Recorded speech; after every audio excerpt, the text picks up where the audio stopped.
Karibu kwa mara nyingine tena mtazamaji wa The World News katika kipindi hiki cha ulimwengu wa siasa.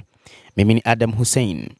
Wakati rais wa Marekani akijigamba kwamba anataka kuondoa uranium iliyorutubishwa nchini Iran, Urusi na Iran zinaendelea kufanya kazi katika kiwanda cha Bushehr kilichopo huko nchini Iran.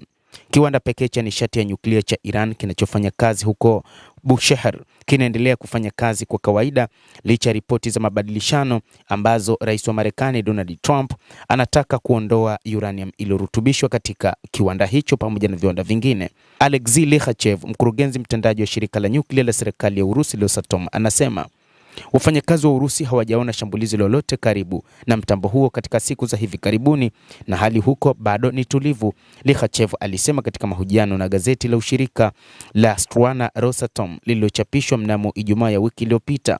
Kitengo namba 1 kwa sasa katika mtambo pekee wa kufanya kazi unaendelea kufanya kazi kwa uwezo kamili ulioongezwa. Kinu hicho cha nyuklia kilijengwa na Urusi kwa ushirika na Iran. Sehemu muhimu ya miundombinu ya nishati ya Iran kina akiba kubwa ya mafuta ya nyuklia. Likhachev hapo awali alionya kwamba shambulizi lolote kwenye eneo hilo linaweza kusababisha janga la angalau uwiano wa kikanda. Hata hivyo, Bushehr ni moja kati ya kinu cha nyuklia kinacholindwa kwa kiasi kikubwa na Warusi pamoja na wa Iran. Mapema wiki hii jeshi la Marekani lilianzisha wimbi la mashambulizi katika maeneo yaliyolengwa na Iran karibu na mlango wa bahari wa Hormuz. Tehran ilishutumu Washington kwa kukiuka makubaliano ya kusitisha mapigano yaliyokabiliwa mwezi uliopita na kulipiza kisasi dhidi ya meli za kivita za Marekani katika eneo hilo. Kiwanda cha Bushehr kinapatikana takribani kilomita 250 sawa na maili 155 kaskazini magharibi mwa njia ya kimkakati ya maji ya lango la Hormuz. Kufuatia kuanza kwa mashambulizi ya Marekani na Israel dhidi ya Iran mwishoni mwa mwezi Februari, Rosatom ilipunguza uwepo wake kwenye tovuti hiyo kutoka takribani wataalamu 700 hadi wataalamu 20 tu baada ya mashambulizi na milipuko kuripotiwa karibu na kiwanda hicho mwezi Machi na Aprili. Lakini katika wakati huu idadi kubwa ya wafanyakazi imerejea katika kiwanda hicho na kazi zinaendelea. Tukio moja la projectile ilipiga karibu na eneo la kiwanda hicho na limemuua mlinzi mmoja.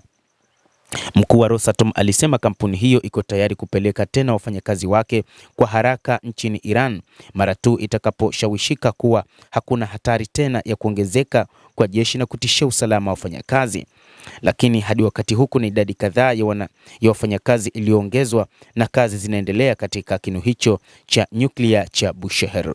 Kitengo cha kwanza cha Bushehr kiliingia katika operesheni ya kibiashara kuanzia mwaka 2013 na kitengo chake cha pili na cha tatu, vinu viwili vya ziada vilivyoundwa na Urusi vilivyokusudiwa kupanua uwezo wa kuzalisha umeme na wa mtambo huo vimekuwa vikijengwa tangu mwaka 2016.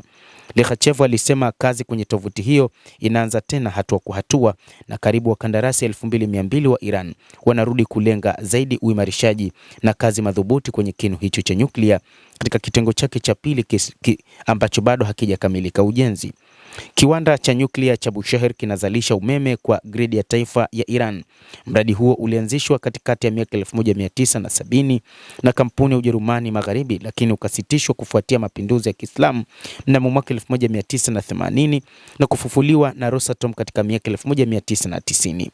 Endelea kutufuatilia mtazamaji, na nikusihi usisahau kulike, usisahau kucomment.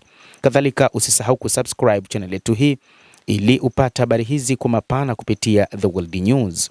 Mimi ni Adam Hussein, endelea kuwa nasi wakati wote, endelea kutufuatilia ili uweze kujua ni nini kinachojiri katika